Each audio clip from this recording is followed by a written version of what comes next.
esse outro tópico interessante do frame rate, que é cadência em diferentes formatos. No vídeo anterior eu falei para vocês sobre 12 frames por segundo, sobre 24 frames por segundo, que é o frame rate. E agora eu vou falar um pouquinho sobre os formatos disso, né? Então o que acontece? Quando a gente começa a pensar no frame rate, na cadência do nosso vídeo, a gente tem que pensar em duas variáveis. Se a gente está fazendo animação, qual que é o frame rate, qual que é a cadência do nosso projeto.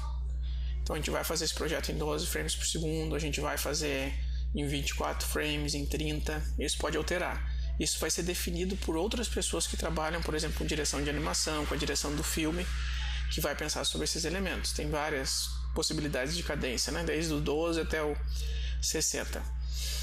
O que vai acontecer? Tem que estar muito claro pra gente o que é o frame rate na produção e o que é na edição do vídeo ou na composição final. Na produção é aquilo que eu expliquei. Você vai trabalhar às vezes com 8 frames por segundo, igual na animação japonesa. Mas quando você jogar isso no After Effects ou no Final Cut, no software para finalização, para composição dessa animação, isso vai ter que ser feito a partir de 16 frames por segundo. Então nessa composição ele vai interpretar isso aqui, só que a partir de 16. Normalmente vai ter alguns padrões, e esses padrões vão estar ligados para aquele formato que a animação de vocês vai. Então, por exemplo, que nem eu falei, o 16 frames per second é o mínimo para ver a ilusão de movimento. Então, para que pareça que uma coisa está se movimentando, uma bolinha quicando sem nenhuma falha, é 16. 24 frames por segundo é o cinema. Então, quando você tem 24 frames, esse é um formato para o cinema. 30 para TV americana, 29.97 televisão brasileira. Então tem alguns formatos de TV que giram em torno disso. E 48, 60, esses novos padrões de alta definição para TV e cinema. Então todos esses são padrões, são formatos que você vai trabalhar na composição da animação.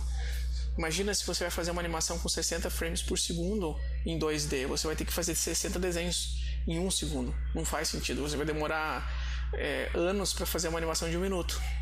Então, por isso que você vai trabalhar isso como uma interpretação do vídeo que você produziu em 12, em 24 frames. O que é o padrão? A gente trabalhar com 24 frames por segundo na produção da animação 3D e 12 na produção da animação 2D. Existem exceções, existem pessoas que trabalham diferente, que trabalham com 24 frames por segundo na produção 2D, mas normalmente a gente faz isso. Tá? Então isso é mais uma informação, pessoal. Frame rate, cadência, que é importante a gente saber quando a gente pensa na quantidade de frames por segundo que vai ter o nosso projeto de animação.